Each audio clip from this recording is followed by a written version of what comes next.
स्तंभों को छांट छांट के निकालते हैं और कहते हैं पढ़ो पढ़ो, देखो देखो। एक बार की बात हम आपको सुनाएं, ये भ्रमित करने की साजिश ईसाइयों की चल रही है, मुसलमानों की चल रही है।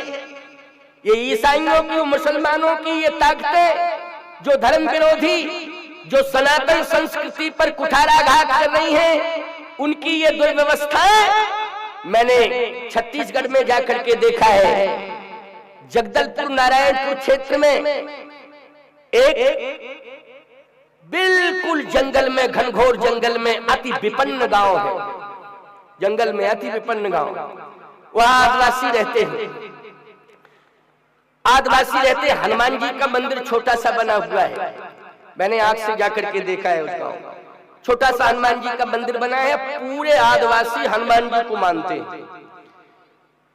वहां एक पादरी पहुंच गया, पता नहीं कहां से पहुंच गया हो, तो पादरी पहुंचा तो उस ईसाइयत का प्रचार करने के लिए गया था वो। ऐसे ही तो विपन्न गांवों में ज्यादा प्रवेश करते हैं और धन का प्रलोभन देते हैं, लालच देते हैं, और हमारे हिंदुओं को ईसाई भी बनाते हैं। और जब मुसलमान पहुंचते हैं मौलवी, तो वो मुसलमान बनाने की बात करते हैं। बोलो, ये जितने भी मौलवी हैं, ये भ्रमित करके या भय दिखाकर या धन का प्रलोभन देकर, ईसाई धन का प्रलोभन देकर के हिंदू को ईसाई बनाता है, और मुल्ला भय दिखा करके हिंदू को मुसलमान बनाता है। मैं बहुत साफ बोल रहा हूं साफ। तुम्हें चिंता नहीं करनी, जो होगा सो हमारा होगा, हम बैठे, तुमको घबराने की जरूरत नहीं है, समझ रहे हो कि नहीं? और हम नहीं डरते हैं किसी से, हम किसी से नहीं डरते हैं। डरने की क्या जरूरत, बोलो भाई? तुम्हारे पास बम है, हमारे पास बम भोला है। अच्छा बोलो, बम में ताकत है कि बम भोला में ताकत है? किस में ताकत है, बोलो जल्दी? बम भोला, बम भोले, बम बम भोले। क्यों भाई? हर हिंदू के मुंह में है बम बम भोले, बम बम भोले, बम बम भोले, बम बम भोले। ये तुम्हारे गोले क्या करेंगे बम बम भोले के आगे? हम गोलों से नहीं डरते हैं। याद रखना, तुमने तो केवल, हम हिंदुओं की शान को कान खोल करके सुन लो, हम हिंदुओं की उपलब्धि को कान खोल करके सुन लो, हम हिंदुओं के संगठन को भी कान खोल करके सुन लो। तुमने तो केवल विध्वंसक हथियार बनाना सीखा है, हम हिंदुओं ने तो पत्थर से भगवान बनाना सीखा है। हम लोगों ने पत्थर से भगवान बनाया है। बोलो, बनाया कि नहीं बनाया भगवान? ये हिंदुओं की ताकत है। इसलिए याद रखना, भगवान से बड़ा दुनिया में कोई नहीं होता है। ये जितनी विध्वंसक ताकतें हैं, ये सब ठिकाने लग रही हैं, ये सब निष्क्रिय होते जा रहे हैं। लेकिन हिंदुओं, इन सब को तुम निष्क्रिय बना दोगे, लेकिन तुम सब सक्रिय बने रहना और संगठित बने रहना, तुम्हारा गौरव सदा बढ़ता रहेगा। आज ईसाई पहुंचा आदिवासी गांव में, गांव के आधे लोग कम से कम हनुमान जी के सामने, मंगलवार था उस दिन। अच्छा, इन्होंने चुना भी मंगलवार है। ये जानते हैं कि मंगलवार के दिन खास तौर से पूरा गांव हनुमान जी के यहाँ इकट्ठा होता है। बोलो, हिंदुओं की परंपरा है कि नहीं है? ज्यादातर हिंदुओं की परंपरा है कि मंगलवार आता है तो हनुमान जी के मंदिर पर गांव के काफी लोग पहुंच जाते हैं। कोई सुंदरकांड पढ़ रहा, कोई हनुमान चालीसा पढ़ रहा है, कोई सिंदूर लगा रहा है, कोई सुंदरकांड पढ़ रहा है, ये भावना रहती है। इसने सोचा, ईसाई ने, पादरी ने, कि मंगलवार हनुमान जी से बड़ी आस्था रहती है, गांव के लोग इकट्ठे मिल जाएंगे। जैसे पहुंचा तो वास्तव में आधा गांव तो इकट्ठा था ही। कोई आरती कर रहा है, कोई सुंदरकांड, कोई कीर्तन कर रहा है, हनुमान चालीसा पढ़ रहा है। सब बैठे हैं, हनुमान जी को देख रहे हैं, उनका दर्शन कर रहे हैं, मना भी रहे हैं कोई हनुमान जी को। उसने कहा, सुनो, पहली बात तो यह कि तुम्हारे गांव में सड़क नहीं है। देखिए शुरुआत कहां से की, धन का प्रलोभन, योजनाओं का एक प्रलोभन लेना। तुम्हारे गांव में सड़क नहीं है, सरकार धिक्कार है, सरकार ने कुछ नहीं सोचा। मैं कहता हूं सरकारें किसी की भी बनी हो, लेकिन इन नेताओं को कान खोल करके सुनना चाहिए कि तुम्हारे खिलाफ भी बगावतें हो रही हैं। तुम ये मत सोचो छत्तीसगढ़ में सरकार जो है सब जानते हैं किसकी सरकार है, बोलो छत्तीसगढ़ में, लेकिन कान खोल करके सुन लेना चाहिए कि सबसे पहले सरकार की योजनाओं पर कुठाराघात किया उस व्यक्ति ने। उसने कहा सरकार ने तुम्हारे लिए कुछ नहीं किया, अगर किया होता तो सड़क अच्छी होती। हम किस तरह से तुम्हारे गांव में परेशानी उठाकर आए हैं ये हम जानते हैं, इसलिए हम तुम्हारे गांव में एक सुंदर सड़क बनवाएंगे और अतिशीघ्र बनवाएंगे। नंबर एक बात सुनना, पॉइंट सुनते जाना, बिंदुवार सुनते जाना जरा, क्योंकि मैं पूरे देश में घूमता हूं और ऐसी जगह पर जरूर जाता हूं जहां पर हिंदुओं को ईसाई बनाया जा रहा है, हिंदुओं को मुसलमान बनाया जा रहा है। हम ऐसी जगह पर जरूर जाते हैं। ये मत सोचना कि हम डल्लब के गद्दे पर सोते हैं, आलीशान हवेली में रुकते हैं। अगर यहाँ आपने हमको आलीशान हवेली में रुका दिया तो ये मत सोचना भाई धर्मेंद्र के यहाँ रुका हूँ, बड़ी अच्छी व्यवस्था है, बहुत श्रद्धा पूर्वक हमारी सेवा हो रही है, और सभी संत लगभग अशोकदास जी का परिकर, मेरा परिकर सभी वही रुके हुए हैं, और मैं एहसास ही नहीं कर पा रहा हूँ कि मैं चित्रकूट में रुका हूँ कि सिलवानी में रुका हूँ, ये मैं एहसास ही नहीं कर पा रहा हूँ। बड़ी सेवा हो रही है, लेकिन ऐसा भी भाव मत मानना कि स्वामी जी को बुलाना पड़ेगा तो उन्हें आलीशान हवेली में ही रखना पड़ेगा। जहां जहां मेरे कानों तक आवाज पहुंचती हिंदुस्तान की सीमा के अंदर कि हिंदुओं को ईसाई बनाया जा रहा है, हिंदुओं को मुसलमान बनाया जा रहा है, या लव जिहाद के माध्यम से हमारी बेटियों को गुमराह किया जा रहा है, अगर कानों में आवाज पहुंचती है तो हम राजमहलों को छोड़कर, हवेली अट्टालिकाओं को छोड़कर, वाहन गाड़ी को छोड़कर पैदल चलते हैं वो झोपड़ियों में 15-15 दिन रह करके, और अपनी धर्म वापसी कराते हैं, और पूरी ताकत के साथ, यहाँ तक कि हम लोग जो तुम्हारे द्वारा हमें धन मिलता है उस धन को भी हम जाकर के आदिवासियों में उनकी सुविधाओं के लिए, उनकी व्यवस्थाओं के लिए, सबसे बड़ा संकल्प हम लोगों का ये रहता है कि जो आदिवासी कन्याएं हैं उनके विवाह में खर्च करना, जहां शिक्षा का अभाव है शिक्षा की व्यवस्था देना। ईमानदारी से बताओ तुम्हारे धन का सदुपयोग हो रहा है कि नहीं हो रहा है, बोलो हो रहा है कि नहीं? ये मैं नहीं कहता हूं कि तुम लोग कुछ नहीं, तुम लोग मेहनत कर रहे हो, किसान हो, मेहनत कर रहे हो, श्रम की कमाई से हम संतों का सम्मान करते हो। व्यापारी लोग भी व्यापार करके जो धन अर्जित करते हैं व्यापार परिवार में लगाते हैं, जो श्रद्धा होती है सुसंत के चरणों में समर्पित करते हैं। अधिकारी कर्मचारी, यहाँ कर्मचारियों का, अधिकारियों का सहयोग है, बहुत बड़ा सहयोग है प्यारे।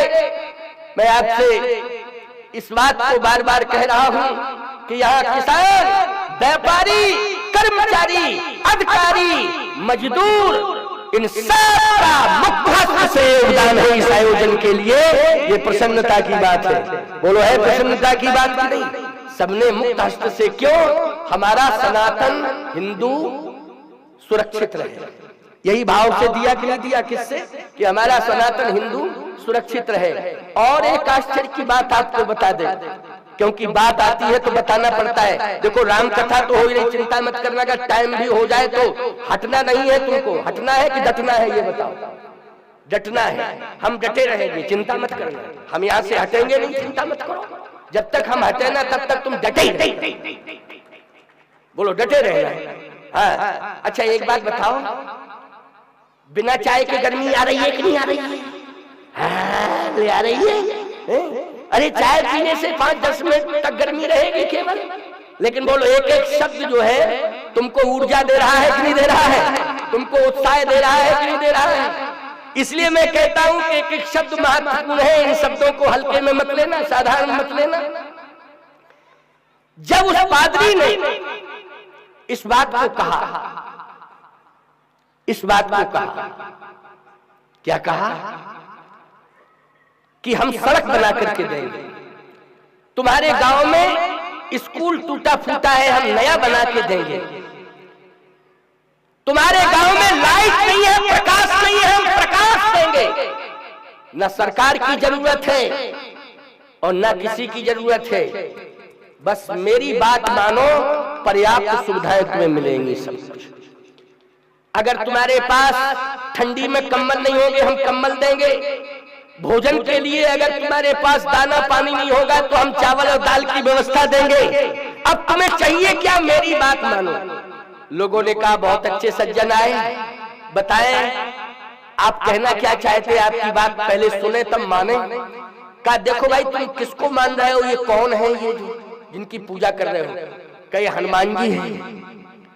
कहे अच्छा हनुमान जी हैं? हाँ, ये हनुमान जी को मानने से फायदा क्या है? अब सुनते जाना जरा बात को, कान खोल करके सुनना। तुम्हारे हित की बात सुना रहा हूँ, समझ गए हो ना? किसकी बात? आप बीती बात सुना रहा हूँ जो मैंने उस गांव में जाकर के सुना है और देखा है। कहा कि ये हनुमान जी क्या करते हैं? बोले हनुमान जी हमारी रक्षा करते, डॉक्टर नहीं आता लेकर रोगों से बचाते। डॉक्टर नहीं आ पाता है, ना से रोग हरे सब। बोले कहाँ लिखा है? बोले देखो हनुमान चालीसा में, ना से रोग हरे सब पीरा, जपत निरंतर हनुमत वीरा। लिखा है, देखो लिखा कि नहीं लिखा? उसने कहा गलत लिखा, गलत लिखा। देखिए आप भ्रमित किया कि नहीं किया? गलत लिखा है। कितना विश्वास था गांव वालों को, डॉक्टर नहीं आता है लेकिन हनुमान जी हमको रोगों से बचाते हैं। बोले प्रमाण क्या है? बोले कोरोना में कोई नहीं मरा। बचाया किसने? बोलो डॉक्टर नहीं आया। डॉक्टर नहीं आया लेकिन बचाया किसने? बोलो हनुमान जी ने बचाया। कहे कोरोना से अच्छा हनुमान जी ने बचाया है। लेकिन आगे अब एक और ओमिक्रॉन आने वाला है, उससे कौन बचाएगा? तो भाई हनुमान जी बचाएंगे, कौन बचाएगा? क्यों भाई, जो भी महामारी आएगी हनुमान जी बचाएंगे। बोले नहीं, तुम्हें भ्रमित किया गया है, ऐसा नहीं है, ऐसा नहीं है। तुमको हनुमान जी ने नहीं बचाया है, फिर खुली हवा में रहते हो। देखो उसने भ्रमित किया। गांव के लोग हो तुम, जंगली लोग हो, खुली हवा में रहते हो, प्रदूषण यहाँ आ नहीं पाता है, इसलिए प्रदूषण मुक्त वातावरण में रहने के कारण तुम बचे हो। देखो उसने डाइवर्ट कर दिया दिमाग को, नहीं बोलो बुद्धि को घुमा दिया कि नहीं घुमा दिया।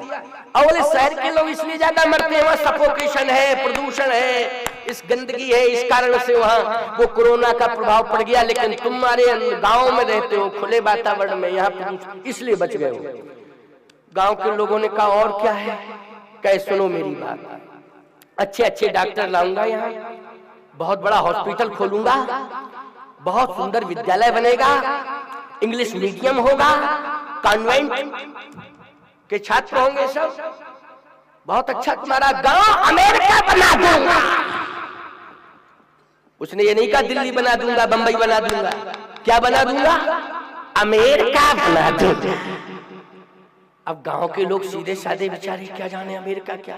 बोले लेकिन सुनो, तुम देवता के पीछे पड़े हो और कोई दूसरा देवता है? कहा इनके इष्ट और हैं। का वो कौन है इष्ट?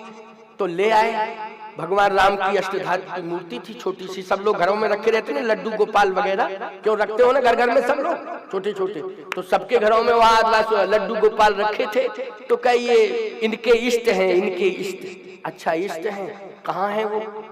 इनको क्यों रखते हो? बोले जब हम मरेंगे तो भवसागर से डूबने से बचाएंगे। अच्छा ये डूबने से बचाते हैं? हाँ बोलिए डूबने से बचाते हैं। किसने कहा? पंडित जी हमारे गांव में आते हैं, वो पंडित जी कथा सुनाते हैं तो कहते हैं यही भगवान तुम्हें डूबने से बचाएंगे। देखो कथा का कितना बड़ा प्रभाव पड़ता है। अगर गांव में कथा ना हुई होती तो पूरा गांव ईसाई बन जाता, प्यारे बचा लिया कथा ने। अब सुन लो कैसे, अब सुन लेना मेरी बात को, बचा पूरा गांव बच गया, नहीं तो पूरा गांव ही ईसाई बनने वाला था। केवल एक ही शब्द पर बच गया कि पंडित जी आते हैं और कथा सुनाते हैं और कथा में बताते हैं कि भगवान की पूजा किया करो, हनुमान जी को माना करो, हनुमान जी की पूजा किया करो, रोगों से बचे रहोगे, हनुमान जी की पूजा करोगे बुद्धि आ जाएगी, हनुमान जी की पूजा करोगे बल आ जाएगा, हनुमान जी की पूजा करोगे तो कोई राक्षस प्रवेश नहीं कर पाएगा। और छोटे लड्डू गोपाल जो हमारे यहाँ हैं, पंडित जी कहते हैं ये जब मरोगे तो डूबने से बचाएंगे, भवसागर से डूबने से बचाएंगे। तो उसने ईसाई ने कहा, पादरी ने एक बाल्टी पानी लाओ, एक बाल्टी पानी, कहे पानी में इनको छोड़ेंगे। तो एक खड़ा हो गया आदिवासी, बोले जो भी कुछ करना है हमारे पंडित जी के सामने करो, अकेले नहीं। देखिए, हमारे पंडित जी के सामने करो, अकेले नहीं। कहाँ रहते हैं पंडित जी? बोले 1 किलोमीटर दूर रहते थे बेचारे क्षेत्र में, कथा कहते थे। पंडित जी को बुलाया तुरंत। पंडित जी बोले क्या हो रहा है? तो कुछ उद्दंड टाइप के लड़के थे, बोले पंडित जी आपने तो भ्रमित किया, ना लाइट आ पाई यहाँ आपके प्रवचन से, ना सड़क बन पाई और ना हमारे यहाँ विद्यालय बन पाया। ये आए हैं, ये सब कुछ देने को तैयार हैं और आप कहते थे भगवान भरोसे रहो तो सब कुछ मिल जाएगा। कुछ गांव के लोगों ने कहा नहीं नहीं, पंडित जी जो कहेंगे उनकी बात मानी जाएगी, तुम चुप रहो, अभी लड़के हो तुम जानते नहीं हो, चुप रहो। हाँ पंडित जी आप बताओ। पादरी साहब से पंडित जी बोले क्या बात है? बोले ये जो आपने शिक्षा दी है कि ये भगवान तुम्हारे जो है ये डूबने से बचाते हैं। हाँ बोले डूबने से बचाते हैं। कहा कि हम देखते हैं कि कैसे डूबने से बचाते हैं। तो 1 बाल्टी पानी में छोड़ दिया, अब अष्टधात की मूर्ति तुरंत ही डूब गई। अष्टधात की मूर्ति वजनदार, बोलो डूबेगी कि तैरेगी? जल्दी बोलो। डूब गई। कहे बोलो गांव के लोगों, गुमराह किया गया तुम्हें कि नहीं? जो भगवान बाल्टी भर पानी में डूब गया वो भवसागर से डूबने से बचाएगा। यीशु लिए थे लकड़ी के, तुरंत थैले से निकाले, बोले देखो इस भगवान का कमाल। जैसे यीशु को डाला, लकड़ी के थे, तैरने लगे। बोले देखो ये भगवान है असली, जो खुद नहीं डूब रहा है तो वह भी डूबने से बचाएगा। पंडित जी बोले हमारे यहाँ जल परीक्षा का विधान नहीं है, हमारे यहाँ अग्नि परीक्षा का विधान है। 5 कंडे मंगाओ। क्यों भाई, जल परीक्षा का विधान है कि अग्नि परीक्षा का? जल्दी बोलो। अगर पंडित जी ना होते ही ईमानदारी से बताओ तो पूरा गांव का गांव बन गया था कि नहीं? ईसाई बचाया कथा ने कि नहीं? इसलिए कहता हूं कि कथाओं के द्वारा संस्कार मिलते रहेंगे तो बचे रहोगे। प्यारे बोलो बचे रहोगे कि नहीं? इसलिए कथाएं जरूरी है। इन संतों से जुड़ना, विद्वानों से जुड़ना बहुत जरूरी है। संस्कारों को बोलो, ये संस्कार मजबूत थे तभी तो पंडित जी को बुलाया। बोलो संस्कार पड़े हुए थे रोम रोम में, तभी पंडित को बुलाया। पंडित जी बोले 5 कंडे जल्दी लाओ। 5 कंडे आए, 2 लकड़ी लगाओ, जला दो। जलाया, कहा हमारे भगवान को डालो। जैसे ही रामलला को डाला, लड्डू गोपाल रामलला को कुछ नहीं बिगड़ा सा, और चमचमा के और निकल आए। कहा इनके भगवान को डालो। अरे बोले क्या करते हैं? जो हमारे यहाँ का नियम है उसको लागू करो। तुम कौन देश से आए हो, कहाँ का नियम लागू कर रहे हो? ये हिंदुस्तान है। हिंदुस्तान में सनातन संस्कृति में अग्नि परीक्षा का विधान है, जल परीक्षा का विधान नहीं है। बोलो गांव वालों, किसका विधान है जल परीक्षा का? सीता जी की अग्नि परीक्षा हुई थी कि जल परीक्षा? गांव के लोग बोले अग्नि परीक्षा। तो जब अग्नि परीक्षा हुई तो उनके भगवान को डालो। जबरदस्ती पकड़ के यीशु को डाला, 2 मिनट में राख की ढेर हो गए। पंडित जी बोले ले जाओ इनको किसी नाले में फेंक दो। हाँ भाई क्या किया जाए, ले जाओ। तो सीधी सी बात ध्यान से सुन लेना, कान खोल करके। हमारे सनातन धर्म में भी परीक्षा का विधान अगर है तो अग्नि परीक्षा का विधान है। बोलो है अग्नि परीक्षा का विधान कि नहीं? और हमारे यहाँ संस्कार अगर रोम रोम में भरे होते हैं तो याद रखना हमारे धर्म को कोई बदल नहीं सकता है। और कभी हमारे समाज में अगर संस्कार कथाओं के द्वारा बने रहेंगे तो कभी धर्म परिवर्तन हो ही नहीं सकता है। प्यारे अंतिम श्वास तक धर्म के साथ जुड़े रहोगे, अंतिम श्वास तक धर्म को अंगीकार करते रहोगे, ये मैं हृदय से कह रहा हूँ। बोलो लेकिन होना क्या चाहिए इसके